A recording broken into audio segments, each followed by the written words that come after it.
तर व्हिडिओ बनवण्याचं कारण असं की काय नालायक प्रवृत्तीची माणसं आपल्या या समाजात राहत असतात। मी मुद्दाम नालायक हा शब्द वापरतोय आणि काय घडले हे मी तुम्हाला आज या व्हिडिओच्या माध्यमातून दाखवणार आहे। सहजच बाजारात चाललो होतो आणि एक धक्कादायक प्रकार दिसून आला।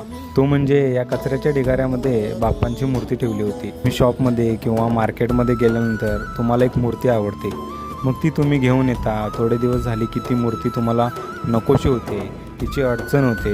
जर तुम्हाला त्या मूर्तीचा नीट सांभाळ करता येत नसेल, तिची अवहेलना होत असेल, तर प्लीज तुम्ही ती मूर्ती नका घेऊ। आणि हो, जरी घेतलीच तरी तिची अशी अवस्था नका करू। नकोशी झाली असेल तर ती मूर्ती तुम्ही पाण्यामध्ये विसर्जित करा, पण असं काही नका करू जेणेकरून लोकांच्या भावना दुखावतील। ही घटना घडली आहे नवी मुंबईमधील कोपरखैरणे सेक्टर 2मध्ये।